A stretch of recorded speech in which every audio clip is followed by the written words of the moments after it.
ये कहानी आज से 500 साल आगे की है, जहाँ पर इंसानों ने अब बहुत ज्यादा तरक्की कर ली है। वो अर्थ के अलावा बहुत सारे अलग अलग प्लेनेट्स तक पहुंच चुके हैं और ऐसे एक प्लेनेट का नाम होता है मैड्रिगल, जहाँ पर अब इंसान बस चुके हैं। इस प्लेनेट पर एक खास फ्यूल है जिसका नाम है ड्यूटेरियम, और ड्यूटेरियम को यूएनएससी ऑर्गेनाइजेशन, जो कि अर्थ की ऑर्गेनाइजेशन है जिसकी आर्मी का नाम स्पार्टन्स है, वो हासिल करना चाहती है। पर मैड्रिगल पर रहने वाले इंसानों ने अब उनके खिलाफ बगावत कर दी है, लेकिन उन्हें पता है कि जल्द ही यहाँ पर स्पार्टन की आर्मी आकर उनके ऊपर हमला करेगी। इसीलिए मैड्रिगल का लीडर अपने एक आदमी को यूएनएससी के पास भेजता है ताकि उनकी आर्मी स्पार्टन इनके ऊपर हमला ना करे। ये शांति चाहते हैं, पर यूएनएससी वाले इनकी प्रपोजल को एक्सेप्ट नहीं करते। इसीलिए अब मैड्रिगल पर रहने वाले इंसानों को पता है कि यूएनएससी की आर्मी स्पार्टन जल्दी इनके ऊपर हमला करेगी, जिसका सामना करने के लिए तैयार होते हैं। हालांकि ये जानते हैं कि ये यूएनएससी की आर्मी का सामना नहीं कर सकते।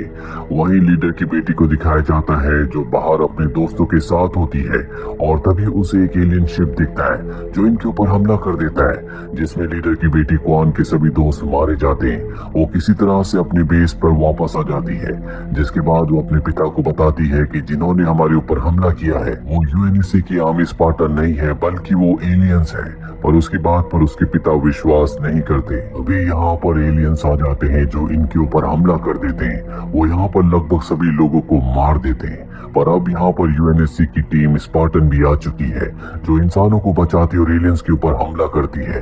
वो एक एक करके सभी एलियंस को मार देते हैं, लेकिन अब यहाँ पर इस प्लेनेट पर रहने वाले सभी लोग मारे जा चुके हैं। सिर्फ यहाँ पर कौन बची होती है। इसके बाद स्पार्टन की टीम जंगल के उस हिस्से में जाती है जहाँ पर एलियंस का स्पेसशिप होता है। स्पार्टन्स के लीडर का नाम जॉन होता है। ये देखते हैं कि एलियंस ने यहाँ पर खुदाई करके एक रास्ते को खोला है, और जब ये उसके अंदर जाते हैं तो वहाँ पर इन्हें कीस्टोन दिखता है। जॉन जैसे की स्टोन को हाथ लगाता है तो उसे विजन्स आना शुरू हो जाते हैं, जिसमें एक बच्चे को देखता है। तो बच्चा जंगल में अपनी फैमिली के साथ पिकनिक एंजॉय कर रहा होता है। जैसे वो की स्टोन को छोड़ता है उसे विजन्स आना बंद हो जाते हैं। यहाँ पर एक एलियन छुपा होता है जो सब कुछ देख रहा होता है। वहीं हमें यूएनएससी के हेडक्वार्टर को दिखाया जाता है जो अर्थ पर नहीं बल्कि रीच नाम के एक प्लेनेट पर होता है। दरअसल ये वो वक्त है जब इंसान अलग अलग कई सारे प्लेनेट्स पर रहते हैं, और अब क्योंकि मैड्रिगल प्लेनेट के लगभग सभी लोग मारे जा चुके हैं, इसीलिए मीडिया वाले यूएनएससी पर उंगली उठा रहे होते हैं। सबको लगता है कि यूएनएससी की वजह से मैड्रिगल के सभी लोग मारे गए। यूएनएससी की जो एडमिरल होती है वो कहती है कि मैड्रिगल के लीडर की जो बेटी है जिसका नाम कौन है, उसे मेरे पास लाया जाए ताकि वो मीडिया को बता सके कि हमने उनकी जान बचाने की कोशिश की थी और एलियंस ने उनको मारा है। क्योंकि अगर हमने ऐसा नहीं किया तो बाकी जितने भी प्लैनेट्स हैं वो सब हमारे खिलाफ हो जाएंगी। वही हमें एलियंस के प्लेनेट को दिखाया जाता है जिनके पास एक इंसानी लड़की भी है जिसका नाम मैकी है, और यहाँ पर जो एलियंस का लीडर होता है वो मैकी को बताता है कि जॉन नाम के एक इंसान ने जब कीस्टोन को छुआ तो कीस्टोन उसी तरह से एक्टिवेट हो गया जिस तरह से तुम्हारे छूने से एक्टिवेट हुआ करता था। दरअसल मैकी इंसानों से नफरत करती है क्योंकि इंसानों की वजह से उसने अपनों को खोया था, और तब एलियंस ने उसे बचाया था, इसीलिए वो एलियंस के साथ है। साथ ही ये भी पता चल जाता है कि एलियंस उस खास की स्टोन को लेने के लिए मैड्रिगल प्लेनेट पर गए थे।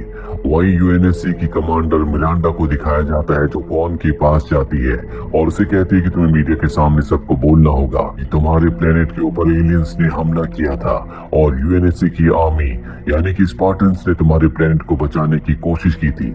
कौन कहती है कि मैं ऐसा तभी कहूंगी जब तुम हमेशा के लिए हमारे प्लेनेट को छोड़ दोगे, उसे आजाद कर दोगे। नहीं तो मैं मीडिया के सामने ये कहूंगी कि तुमने हमारे प्लेनेट को तबाह किया है और मुझे किडनैप कर लिया। ऐसा करने से यूएनएससी के ऊपर से सभी प्लेनेट्स का भरोसा उठ जाएगा, वो सब तुम्हारे खिलाफ हो जाएंगे। कमांडर मिरांडा उसकी बात मान जाती है। वहीं जॉन को दिखाया जाता है जो कमांडर मिरांडा की मॉम के पास जाता है जो कि एक साइंटिस्ट है। वो उन्हें बताता है कि जब मैंने कीस्टोन को छुआ तो मुझे एक बच्चे की विजन्स आए जो जंगल में अपनी फैमिली के साथ था। ये सुनने के बाद वो हैरान हो जाती है क्योंकि उसने अपने ही विजन्स को देखा था। दरअसल मिरांडा की मॉम ने ही यानी कि साइंटिस्ट ने ही उसकी यादों से सब कुछ मिटा दिया था। वो जॉन से कहती है कि तुम्हें कीस्टोन से दूर रहना होगा क्योंकि वो नहीं चाहते कि जॉन की यादें वापस आए। वहीं जॉन को दिखाया जाता है जो स्पेसशिप से हेडक्वार्टर की तरफ आ रहा होता है, उसके साथ कौन भी होती है।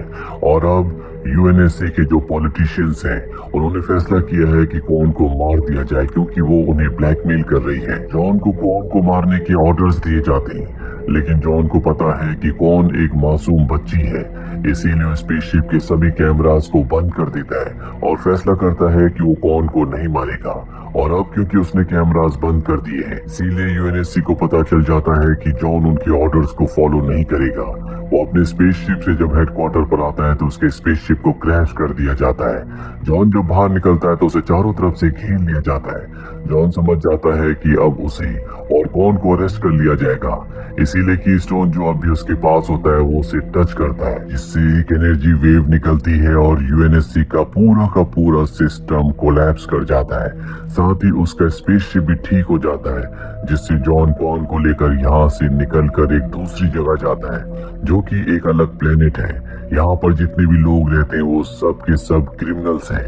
दरअसल जॉन का एक दोस्त यहाँ पर रहता है जो पहले उसके साथ ट्रेनिंग में था और उसे पता था कि यूएनएससी वाले उन्हें हथियार की तरह इस्तेमाल कर रहे हैं, इसीलिए वो वहाँ से भाग रहा था। हालांकि जॉन ने उसे देख लिया था और जॉन ने उसे जाने दिया और अब जॉन उसके पास मदद के लिए आया है। जॉन को देखकर वो बहुत खुश होता है। जॉन को वो अपने परिवार से भी मिलवाता है। वही हमें यूएनएससी की एक मीटिंग को दिखाया जाता है जहाँ पर सब के सब परेशान होते हैं कि जॉन उनके कंट्रोल से अब निकल चुका है, वो उनके लिए खतरा बन सकता है। और यहाँ पर कमांडर मिरांडा की मॉम भी होती है जो कि वो साइंटिस्ट है जिसने इस पूरे के पूरे स्पार्टन प्रोजेक्ट को बनाया है। वो सबको बताती है कि मैं अपने नए ओडाना प्रोजेक्ट से जॉन को पूरी तरह से कंट्रोल कर सकती हूँ, उसे वापस ला सकती हूँ, और इसके लिए मुझे ह्यूमन क्लोनिंग करनी होगी ताकि मैं इंसान के दिमाग के हिस्से को इस्तेमाल कर सकूं, तभी मेरा प्रोजेक्ट पूरा होगा। यूएनएससी उसे इस बात की परमिशन दे देती है। वही जॉन को दिखाया जाता है जो कीस्टोन को लेकर एक आदमी के पास जाता है जिसे कुछ साल पहले एलियंस ने अगवा कर लिया था। वो जॉन को बताता है कि इसे हर कोई एक्टिवेट नहीं कर सकता, इसे कोई खास ही इंसान एक्टिवेट कर सकता है, और जब भी एक्टिवेट होता है तो तुम्हें एक एनर्जी का गोला दिखता है और एलियंस उसी जगह पर जाना चाहते हैं क्योंकि वहां पर एक ऐसा हथियार है जिससे कोई भी बहुत ज्यादा स्ट्रॉन्ग हो सकता है और उसी हथियार से संपूर्ण मानव जाति का खात्मा भी होगा। जॉन इस बारे में और भी ज्यादा जानना चाहता है, इसीलिए एक बार फिर से कॉन को उसी जगह पर छोड़कर वो वापस यूएनएससी के हेडक्वार्टर जाता है जहां पर वो साइंटिस्ट से मिलता है और कहता है कि मैं कीस्टोन के बारे में जानना चाहता हूँ। साइंटिस्ट कहती है कि मैं तुम्हें इसके बारे में जरूर बताऊंगी। वही साइंटिस्ट ने अपने क्लोन को बना लिया होता है जिसे अब वो जिंदा कर देती है, और जिंदा करने के बाद वो उसके दिमाग के एक हिस्से को निकाल के जॉन की बॉडी उसके दिमाग के एक हिस्से में इंजेक्ट कर देती है और तभी वो कोटाना बुलाती है जो कि उसके प्रोजेक्ट का नाम है। कोटाना बोलते ही वहाँ पर एक एआई रोबोट आ जाती है जिसे वो देख सकती है। ये देखकर वो बहुत खुश होती है कि उसका प्रोजेक्ट, उसका जो एक्सपेरिमेंट था वो पूरी तरह से सफल रहा। एआई कहती है कि मैं जॉन के पूरे दिमाग पर कंट्रोल नहीं कर पा रही। साइंटिस्ट कहती है कि मैंने जानबूझकर तुम्हें जॉन के दिमाग के एक छोटे से हिस्से में डाला है, इसीलिए ऐसा हो रहा है। वहीं दूसरी तरफ यूएनएससी के स्पेसशिप को दिखाया जाता है जो अंतरिक्ष में कहीं जा रहा होता है और तभी उनके सामने एलियंस का स्पेसशिप आ जाता है जिसके अंदर से एक लड़की उनसे संपर्क करती है और डरी हुई आवाज में कहती है कि मेरे पूरे परिवार को एलियंस ने मार दिया, मुझे मदद की जरूरत है, मैं इसमें अकेली हूँ। जिसके बाद उसे यूएनएससी की स्पेसशिप में ले आया जाता है और ये और कोई नहीं बल्कि मैकी होती है, वही लड़की जो एलियंस की साथी है जिसे बचपन में एलियंस ने बचाया था। दरअसल बचपन में एलियंस ने उस प्लेनेट पर हमला किया था जहां पर मैकी अपने दोस्त के साथ थी। उस हमले के दौरान मैकी का दोस्त मारा गया। एलियन मैकी को भी मारने के लिए आगे बढ़ता है लेकिन तभी उसका एक डिवाइस अपने आप ही एक्टिवेट हो जाता है जिससे एलियन उसे नहीं मारते और अपने साथ अपने प्लेनेट पर ले आते हैं, जिसका मतलब ये है कि मैकी के अंदर कोई खास बात है जो दूसरे इंसानों के अंदर नहीं है और एलियंस उसे इस्तेमाल करना चाहते हैं। और अब मैकी जो यूएनएससी के स्पेसशिप के अंदर आ चुकी है वो अपने अजीब से एलियन क्रिएचर से यहाँ पर सभी लोगों को मार देती है। दूसरी तरफ जॉन को दिखाया जाता है जिसे होश आ जाता है। होश आने के बाद साइंटिस्ट उसे अपने नए एक्सपेरिमेंट के बारे में सब कुछ बता देती है। साथ ही वो उसे कहती है कि तुम्हें कीस्टोन को छूना चाहिए, और जब वो कीस्टोन को छूता है तो एक बार फिर से उसे अजीब अजीब से विजन्स आने लगते हैं और ऐसा करने से जॉन का जो ब्लड प्रेशर होता है बहुत ज्यादा हाई होने लगता है, इसीलिए साइंटिस्ट उसे रोक लेती है। और अब जॉन की बॉडी के अंदर एक खास डिवाइस होता है जो उसकी फीलिंग्स को एक्टिवेट नहीं होने देता। ये बात जॉन के उस दोस्त ने जिसके पास वो कॉन को छोड़कर आया है उसे बताई होती है और अब जॉन उस डिवाइस को अपनी बॉडी से निकाल लेता है। जब वो बाहर जाता है तो उसे वहां पर एक डॉग दिखता है, जिससे उसके अंदर फीलिंग्स आना शुरू हो जाती है। वापस आकर एक बार फिर से कीस्टोन को टच करता है, उसे अपने विजन्स आते हैं। इस बार उसे पता चल जाता है अपने विजन्स में जिस बच्चे को देखता है वो उसी का बचपन है। वो अपने मॉम डैड को भी देखता है, और इसके बाद उसके दिमाग में जो एआई है जिसका नाम कोर्टाना है, उसकी मदद से वो उस प्लेनेट को ढूंढ लेता है जिसके उसे विजन्स आते हैं। वो तय करता है कि वो उस प्लेनेट पर जाएगा। कोर्टाना उसे बताती है कि बहुत सालों पहले वहां पर वायरस फैल गया था, पर जॉन अब उस प्लेनेट पर जाना चाहता है। ये बात वो साइंटिस्ट को बताता है। साइंटिस्ट भी उसके साथ जाने के लिए तैयार हो जाती है, और जल्द ये दोनों के दोनों उस प्लेनेट पर पहुंच जाते हैं। वहां पहुंचने के बाद जॉन अपने बचपन के घर को ढूंढ लेता है। घर के अंदर जाने के बाद उसे अपने बचपन की यादें आती हैं, जिसमें उसे याद आता है कि जब वो बहुत छोटा था वो अपने डॉग के साथ घर के बाहर गया था, जहां उसे गुफा में बहुत बड़ा कीस्टोन दिखा था। जैसे उसने कीस्टोन को छुआ था वो एक्टिवेट हो गया था। साथ ही वो अपने बचपन की यादों में अपने घर में साइंटिस्ट को भी देखता है, जिससे उसे समझ में आ जाता है कि साइंटिस्ट बचपन से उसे और उसके परिवार को जानती है। वहीं दूसरी तरफ कॉन को दिखाया जाता है, जो जॉन के दोस्त से कहती है, मैं अपने प्लेनेट मैड्रिगल पर वापस जाना चाहती हूँ, जहाँ पर मेरे पिता के कुछ ऐसे लोग भी हैं जो उनके लिए काम किया करते थे। दरअसल अब उसे पता चल चुका है कि उसके पिता की जगह वहाँ पर किसी और ने ले ली है। हालांकि जॉन का दोस्त वहाँ पर नहीं जाना चाहता, क्योंकि उसने जॉन से वादा किया था कि वो कॉन को हर खतरे से बचाएगा और उसे अपने पास ही रखेगा। और जब कॉन उसे कहती है कि इस काम के बदले में तुम्हें अच्छे खासे पैसे दूंगी, तो जॉन का दोस्त उसकी बात मान जाता है और जल्दी उसे मैट्रिकल प्लेनेट ले आता है, जहाँ पर कॉन को पता चलता है कि उसके पिता के जो लोग बचे हुए हैं उन्होंने अब यूएनएससी के खिलाफ लड़ना छोड़ दिया है। तभी यहाँ पर मैड्रिगल का नया लीडर आ जाता है। इसीलिए जॉन के दोस्त को और कॉन को यहाँ से निकलना पड़ता है, क्योंकि इन्हें पता है कि नया लीडर कॉन को मारना चाहता है, जिसके लिए उसने किलर को भी हायर किया है। ये दोनों के दोनों अपने स्पेसशिप तक वापस पहुंचते हैं, लेकिन अब इनके स्पेसशिप पर कब्जा कर लिया है। कॉन कहती है कि हमें मेरी आंट को ढूंढना होगा, इसके बाद मैं तुम्हारे पैसे और तुम्हारा स्पेसशिप तुम्हें वापस दिला दूंगी। ये जल्दी कॉन की आंट तक पहुंच जाते हैं। कॉन अपनी आंट से मिलकर बहुत खुश होती है। वो अपनी आंट से कहती है कि हमें नए लीडर के खिलाफ लड़ना होगा, साथ ही हमें अपनी जंग को, जो कि यूएनएससी के खिलाफ है, उसको जारी रखना होगा। यहाँ पर उसकी आंट बताती है कि आज से कई साल पहले रेगिस्तान में तुम्हारे पिता को मिस्टिक लोग मिले थे, जिनसे मिलने के बाद तुम्हारे पिता ने यूएनएससी के खिलाफ जंग का ऐलान कर दिया था। और अब यहाँ पर वो किलर आ जाती है, जिसे यहाँ के नए लीडर ने कॉन को मारने के लिए हायर किया है। वो कॉन की आंट को मार देती है, और इससे पहले कि वो कॉन को मार दी, जॉन का दोस्त कॉन के साथ इस जगह से निकल जाता है। वही जॉन को दिखाया जाता है जो अपने बचपन की यादों से उस बड़े कीस्टोन तक पहुंच जाता है, जिसके बाद साइंटिस्ट यहाँ पर यूएनएससी की अपनी टीम को बुला लेती है। ये वाला जो कीस्टोन है वो एक क्रिस्टल के अंदर बंद होता है, और जब इसे निकाला जाता है तो बहुत तेज साउंड प्रोड्यूस होता है, और इस साउंड का एहसास मैकी को भी होता है, जिससे अब पता चल चुका है कि वो दूसरा कीस्टोन कहाँ पर है। वहीं अब जॉन अपने बचपन की यादों को और भी ज्यादा जानना चाहता है, इसीलिए वो कीस्टोन को टच करता है, जिससे उसे पता चलता है कि जब वो छोटा था तो साइंटिस्ट ने उसे अगवा कर लिया था, और तभी साइंटिस्ट उसके सामने आ जाती है। वो उसके ऊपर हमला करने के लिए उसकी तरफ बढ़ता है, लेकिन तभी कोर्टाना, जो कि उसके नर्वस सिस्टम से कनेक्टेड है, वो उसे बेहोश कर देती है। जब जॉन को होश आता है तो देखता है कि उसके ऊपर एलियन शिप है। दरअसल एलियंस ने यहाँ पर हमला कर दिया होता है। वो उस बड़े की स्टोन को लेने के लिए यहाँ पर आए हैं। इसमें वो कामयाब भी हो जाते हैं। एक एलियन की स्टोन को लेकर स्पेसशिप में चला जाता है, जिसके बाद स्पेसशिप से कुछ गिरता है, और जब जॉन उसकी तरफ जाता है तो देखता है कि ये एक लड़की है, जो और कोई नहीं बल्कि एलियंस की साथी मैकी है। मैकी जब जॉन को देखती है तो उसकी आंखों में आंसू आ जाते हैं, और वो वहीं पर बेहोश हो जाती है। कुछ देर बाद जब उसे होश आता है तो उसके सामने कमांडर मिरांडा होती है। मैकी उसे बताती है कि जब वो बहुत छोटी थी तो एलियंस ने उसे अगवा कर लिया था, और अब उसे आजाद किया है।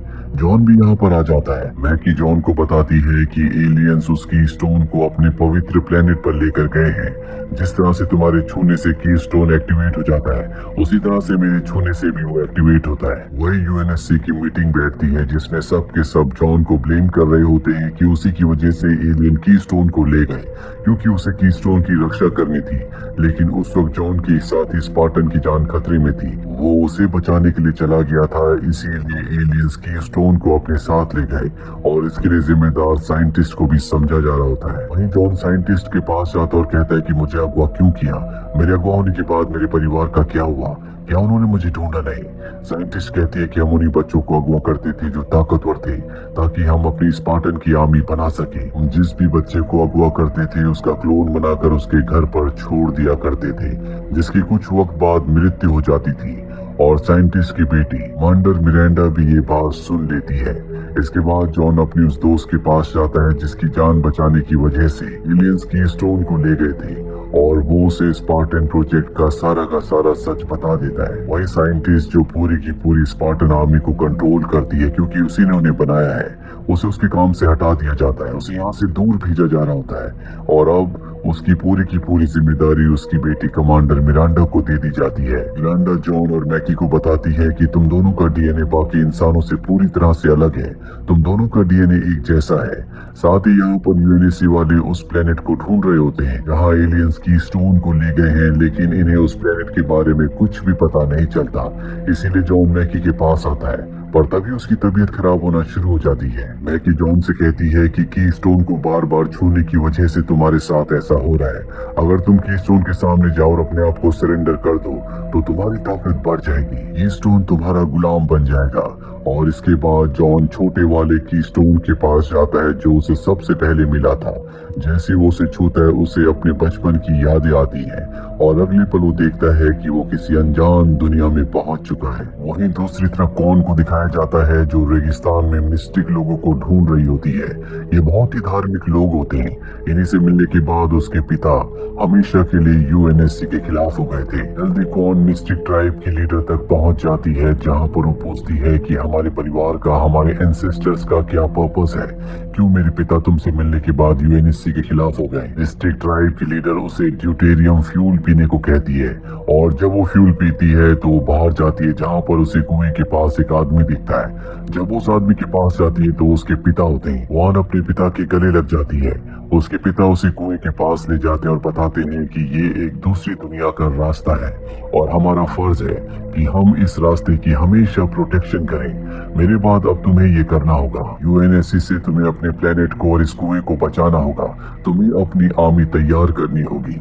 और तभी क्वान को होश आ जाता है। दरअसल वो अपनी कॉन्शियसनेस में सब कुछ देख रही होती है। अब उसे पता है कि उसे क्या करना है क्योंकि उसके पिता ने कहा था कि तुम्हें अपने मिलिट्री बेस में जाना होगा। क्वान यहाँ से मिलिट्री बेस में चली जाती है। वहीं इस प्लेनेट का जो नया लीडर है उसे पता चल जाता है कि क्वान कहाँ पर है। वो उसे मारने के लिए उस तरफ निकल पड़ता है, पर उससे पहले वहाँ पर जॉन का वो दोस्त जो क्वान को इस प्लेनेट पर लाया था वो एक बार फिर से क्वान तक पहुंच जाता है। दरअसल वो क्वान को छोड़कर वापस अपने प्लेनेट पर चला गया था क्योंकि उसने जॉन से वादा किया था, इसीलिए क्वान की रक्षा करने के लिए एक बार फिर से वापस आ चुका है। वहीं इस प्लेनेट का जो नया लीडर है वो भी अपने लोगों के साथ यहाँ पर क्वान को मारने के लिए पहुंच चुका है। क्वान और जॉन का दोस्त छुप जाते हैं। क्वान कहती है कि मुझे पता है कि यहाँ चारों तरफ हाइड्रोजन गैस की पाइपलाइंस हैं, हम ब्लास्ट करके इन सबको मार सकते हैं। और कौन बड़ी चालाकी से उस पाइपलाइन को ब्लास्ट कर देती है जिसमें इस प्लेनेट का नया लीडर और उसके सभी लोग मारे जाते हैं। कौन को यहाँ बहुत सारे पैसे भी मिलते हैं, जो पैसे वो जॉन के दोस्त को उसकी मदद के बदले देती है। इसके बाद जॉन का दोस्त यहाँ से वापस अपने प्लेनेट लौट जाता है। कौन अब यहाँ पर आजादी से घूम सकती है क्योंकि यहाँ अब उसका कोई भी दुश्मन नहीं है।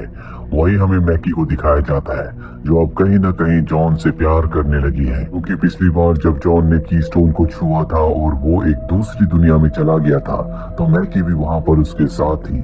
मैकी और जॉन अगले दिन घूमने जाते हैं जहाँ पर मैकी जॉन को बताती है कि जिस दुनिया में हम पहुंच गए थे शायद वही हेलो है जहाँ पर एलियंस पहुंचना चाहते हैं। इसके बाद जॉन अपने सीनियर्स के पास आता और कहता है कि मैं चाहता हूँ कि आप मैकी को कीस्टोन को छूने दें, क्योंकि अगर वो कीस्टोन को छुएगी तो उसे दूसरे बड़े वाले कीस्टोन की लोकेशन का पता चल जाएगा। उसके सीनियर्स उसकी बात मान जाते हैं। जॉन ये बात बताने के लिए रात को मैकी के पास जाता है। ये दोनों के दोनों एक दूसरे के बहुत करीब आ जाते हैं और जब जॉन सो रहा होता है तो मैकी के पास मौका होता है कि वो जॉन को मार दे, क्योंकि एलियंस ने उसे इसी काम के लिए यहाँ पर भेजा था। पर अब वो जॉन से प्यार करती है इसीलिए वो ऐसा नहीं कर पाती। वही साइंटिस्ट को दिखाया जाता है जो कोर्टाना यानी कि एआई की मदद से जॉन के ऊपर पूरी तरह से नजर रख रही होती है, क्योंकि कहीं न कहीं उसके दिमाग के एक हिस्से में साइंटिस्ट ने कोर्टाना यानी कि एआई को उसके दिमाग में फिक्स कर दिया होता है। और अब उसे पता चल चुका है कि जॉन और मैकी एक दूसरे से प्यार करते हैं। इसीलिए जॉन के जाने के बाद वो मैकी से कांटेक्ट करती और बताती है कि यूएनएससी के जो लोग हैं वो बहुत ज्यादा सेल्फिश हैं, वो तुम्हें और जॉन को मार देंगे, उन्हें सिर्फ की स्टोन्स चाहिए। तुम किसी भी तरह से जॉन और दोनों की स्टोन्स को लेकर मुझ तक पहुंच जाओ। पर मैकी उसका काम करने से मना कर देती है, जिसके बाद साइंटिस्ट सब के सब स्पार्टन्स को ये ऑर्डर देती है कि मैं तुम्हारी कमांडर ऑफिसर हूँ, इसीलिए आज के बाद तुम मेरे अलावा किसी की कमांड को नहीं मानोगे। दरअसल इसी ने इन सब को बनाया है, इसीलिए सब इसकी बात मानने के लिए तैयार हो जाते हैं। साइंटिस्ट कहती है कि जॉन मैकी और दोनों की स्टोन्स को लेकर जल्द से जल्द तुम्हें मेरे पास लाना होगा। यहाँ पर जॉन की वो दोस्त होती है जिसे जॉन ने बचाने की कोशिश की थी, जिस वजह से एलियंस की स्टोन को लेकर चले गए थे, जिसका नाम काई है। वो साइंटिस्ट की बात का विरोध करती है, जिसके बाद साइंटिस्ट के कहने पर उसे पकड़कर नीचे बेसमेंट में बंद कर दिया जाता है। और अब साइंटिस्ट अपनी एआई कोर्टाना से कहती है कि तुम्हें जल्द से जल्द जॉन के पूरे दिमाग पर अपना कंट्रोल लेना होगा। लेकिन कोर्टाना ऐसा नहीं करना चाहती, क्योंकि अगर उसने ऐसा किया तो जॉन की मृत्यु हो जाएगी। वही हमें कमांडर मिरांडा को दिखाया जाता है, जो साइंटिस्ट की बेटी है। उसे उस स्पेसशिप की रिकॉर्डिंग मिलती है। इस स्पेसशिप में मैकी ने यूएनएससी के बहुत सारे लोगों को मार दिया था। वो समझ जाती है कि मैकी यहाँ पर इन्हें मारने के लिए आई है। वही मैकी और जॉन को दिखाया जाता है जो उस रूम की तरफ जा रहे होते हैं जहाँ पर की स्टोन है। और तभी एआई कोर्टाना, जो कि जॉन के दिमाग की एक हिस्से से कनेक्टेड है, वो उसे साइंटिस्ट के पूरे प्लान के बारे में बता देती है। जॉन को समझ में आ जाता है कि जल्दी स्पार्टन्स इनके ऊपर हमला करने वाले, इसीलिए छुपने की कोशिश करता है। लेकिन अब स्पार्टन यहाँ पर पहुंचकर उसके ऊपर हमला कर देते हैं। मैकी यहाँ से भागकर मदद मांगने के लिए जाती है और तब तक वहाँ पर कमांडर मिरांडा भी आ जाती है, जिससे अब मैकी की सच्चाई पता है।